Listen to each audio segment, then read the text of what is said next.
Assalamualaikum warahmatullahi wabarakatuh.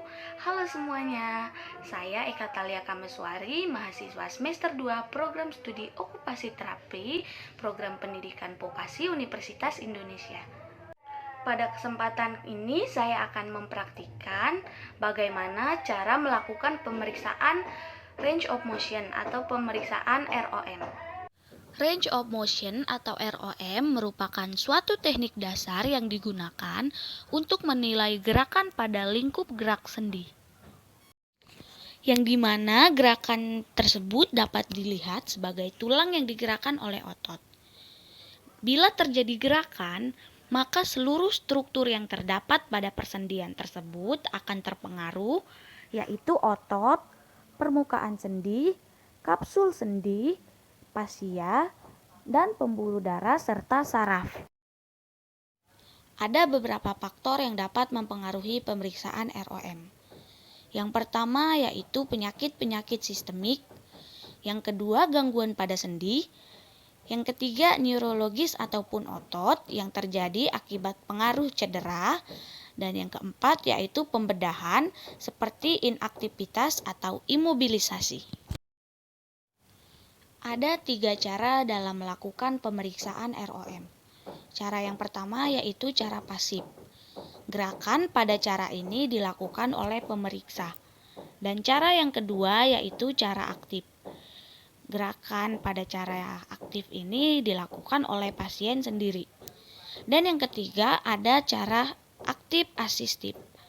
Gerakan pada cara ini dilakukan oleh pasien itu sendiri dibantu dengan pemeriksa. Dari sudut terapi, aktivitas ROM ini diberikan untuk mempertahankan mobilitas persendian dan jaringan lunak untuk meminimalkan kehilangan kelenturan jaringan dan pembentukan kontraktur. Pemeriksaan ROM hanya dapat dilakukan oleh tenaga kesehatan profesional seperti dokter, fisioterapis, okupasi terapis, dan tenaga kesehatan lainnya dalam suatu pelayanan kesehatan. Alat yang biasa digunakan pada pemeriksaan ROM ini adalah goniometer. Ada 2 jenis goniometer. Yang pertama yaitu goniometer long arm. Goniometer ini biasa digunakan untuk mengukur sendi yang ukurannya besar, seperti pada sendi bahu, sendi lutut, dan sendi pinggul. Goniometer yang kedua yaitu goniometer short arm. Goniometer ini biasa digunakan untuk mengukur sendi-sendi yang kecil, seperti pada jari-jari tangan. Hal yang perlu diperhatikan oleh pasien dalam melakukan pemeriksaan ROM ini adalah pasien tidak boleh menggunakan pakaian yang ketat. Dan sekarang saya akan mempraktikkan pemeriksaan ROM pada shoulder horizontal abduction dan shoulder horizontal adduction. Posisi awal pasien duduk tegak, kemudian kita minta rentangkan tangannya ke samping, lalu kita letakkan aksis dari goniometer tepat di atas akromion.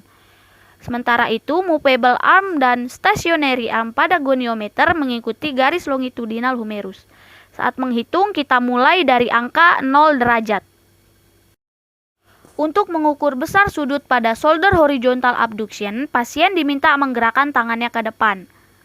Kemudian, kita gerakan stationary arm dari goniometer sejajar dengan tangan yang sudah digerakkan oleh pasien ke depan. Setelah itu, kita baca hasil besar sudut dari shoulder horizontal abduction-nya. Dan besarnya yaitu sebesar 95 derajat. Sementara itu, untuk mengukur besar sudut shoulder horizontal adduction, kita minta pasien menggerakkan tangannya ke belakang. Kemudian kita geser stationary arm pada goniometer sejajar dengan tangan pasien yang sudah digerakkan ke belakang. Lalu kita baca hasilnya, dan hasilnya sebesar 35 derajat. Demikian praktik pada pemeriksaan ROM berikut. Terima kasih sudah menonton. Wassalamualaikum warahmatullahi wabarakatuh.